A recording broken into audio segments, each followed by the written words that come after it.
So what do you think about fake sugars? I mean, no calorie Yeah, sweeteners. no glucose spikes. Yeah. Listen, it's always, okay, so many things to say about this, and so much controversy these days about aspartame, etc. Sweeteners, there's a spectrum of them. Some of them seem to be better for our health than others. That being said, even if you look at the quote-unquote worst sweeteners, I believe they're still going to be better for you than regular sugar. So I would never tell somebody who drinks Diet Coke to start drinking regular Coke because it's natural and it's better for them.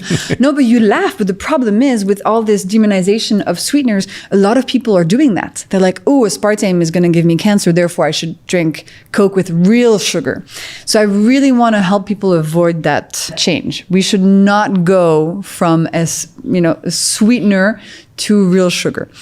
That being said, should you try to avoid sweeteners? Yeah, why not? But there are some new ones that seem to be actually beneficial. So we were talking about allulose earlier, which is super interesting. And you were telling me that you had a patient? Actually, yeah. On one of I've done on Instagram posting about allulose, specifically non-GMO allulose, folks.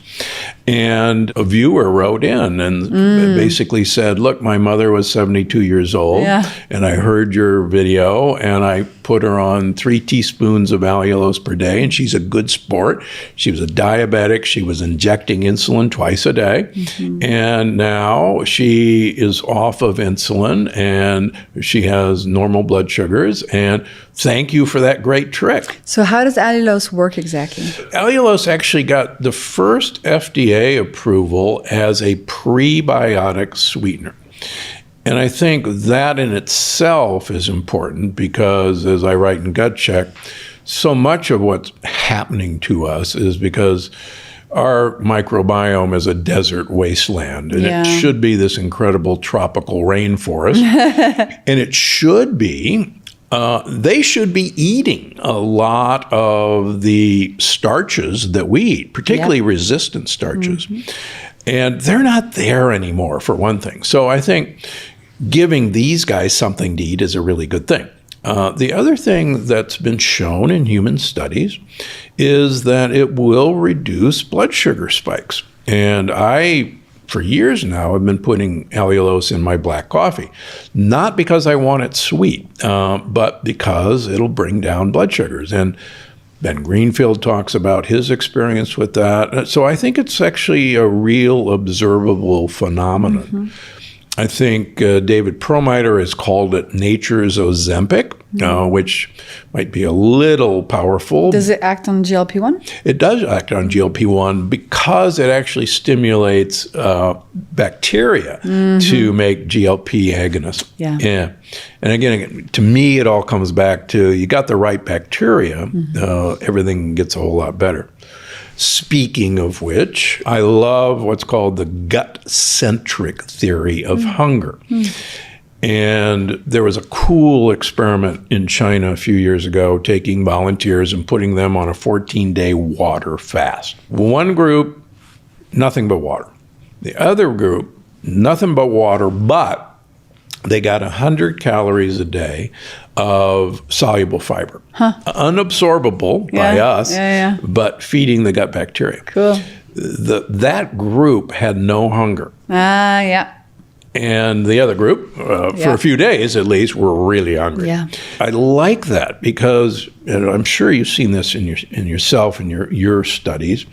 If you give the bacteria what they need to eat, they text message the brain saying, hey, all good down here. We got our needs met. You don't have to go look. The other way also happens. So if you give your bacteria way too much sugar or things that are going to create an overgrowth of the bad ones, you feel super hungry. Sometimes I'm going to a nice dinner or whatever, and I'm having a lot of cake in the evening, a lot of sugar, like something very sweet. And I wake up in the morning with painful hunger pangs, which I usually never get. And I'm like, that's my gut bacteria for sure. There is no other reason than I ate way too much sugar last night. All right, everybody wants to know, since you're French, how do you guys get away with eating all of these carbohydrates, like a croissant, like a baguette, and remain thin? I mean, come on. The French paradox? Yeah. I think the vision of the French diet is a little bit wrong. So yes, I mean, there is bread, but also French people buy fresh produce every single day. They cook at home. They eat together. There's no seed oils. There's very little junk food. We take time to eat. We're not watching TV as we're eating. So you could focus on like how they're eating croissant and staying thin, but you could also focus on the fact of, oh, look at all these other behaviors that they're exhibiting that are causing the health. I think that's an important differentiation. We do a lot of healthy things, and yes, we also eat bread and croissant, but that's not really the point for me. The point is all the other stuff. You bring up a really good point with that. There are no preservatives. You go get your croissant every morning. You go get your baguette every morning. You go get your vegetables every day. Yeah, right. They're in every single neighborhood. There's 10 different places where you can buy fresh produce. On the way back from work, you just stop by. You go to the cheesemonger, you buy some cheese. You go to the produce guy, you buy some asparagus. You go to the butcher, and then you go home. Everybody does that. There's the big supermarket chains are not as prevalent. We have small, little, local producers, and we go there every day. So the quality of the food is very different. I think in my first book, I wrote about this rather humorous. We were in Paris, where we spent a lot of time, and we had a very early morning flight back to the States. And so we talked to the concierge and said, could we get something for breakfast at 4:00 in the morning, and maybe some croissants. And he looked at me and my wife. He said, "Oh, monsieur, I could not do that." Yeah. He said, "Because it will not be available." Yeah. I said, "Well, yesterday's." "Oh, monsieur." He was apoplectic, but I could even ask for such a thing. You have to wait until 6 a.m. until the boulangerie open. Yeah. You can't have yesterday's croissant. Ew. Woo. Yeah, everything is fresh. Exactly. Yeah. And of course, we make this bread that will last for years because of the and all of our bread is sourdough as well, by the way. It's actually fermented. Yeah, actually fermented. Yeah. And we talked off camera. You don't have much glyphosate over there, Roundup, and it makes a big difference. And the seed oils. Yeah, and the seed oils. Yeah. It's just it's not the same world. Yeah. So that's how you do it. And also lots of wine and lots of cigarettes. That's how we do it. I'm glad you brought that up. We won't go there on today's episode. But yes, my wife is pretty fluent in French, so we spend a lot of time in France. And it's fascinating. You literally, whether you want to or not, will spend 2 hours eating lunch. And seriously, and we do. And, back in the good old days, I was the ugly American. Why aren't they bringing me the check? I want to go. My father used to embarrass you. Bring us the check. And they won't.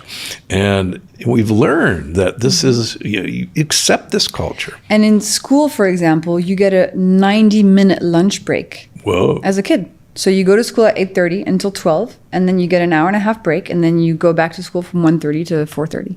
That's just how it works. That's the pace. Are we over-pacing ourselves in the United States? You live here as well.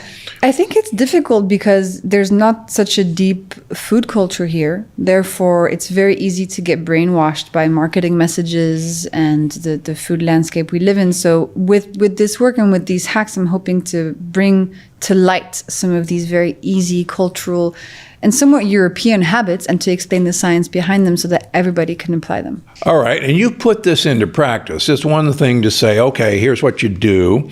You did an experiment with 2,700 participants. Yeah. Tell us about that.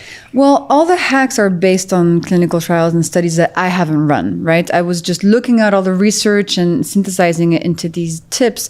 Before the second book, I thought, wouldn't it be cool to run an experiment? Now, for all the scientists listening, no control group, no placebo, no randomization, right? It's just an experiment. But what I did is I recruited 2,700 people, and I got them to do the 4-week method before the book came out, actually. And I got feedback on all of the recipes, etc. So here are the results. So during these 4 weeks, they just did the savory breakfast, vinegar, veggie starter, and movement. And the rest of the time, They did whatever they wanted. They ate, they drank, whatever they wanted, right? After the 4 weeks, 90% of people were less hungry. 89% of people reduced their cravings. 77% of people had more energy. 58% were sleeping better. 58% said their mental health had improved. 46% said their skin improved. And 41% of people with diabetes improved their diabetes numbers. Just by adding these 4 hacks in, not changing anything else. So if that's not encouraging, I don't know what is. More amazing episodes just like this one. Watch now. My new go-to is allulose, not because I make it. I make it because I was so impressed using allulose for the last year and a half that I said, we've got to offer this to Gundry MD customers.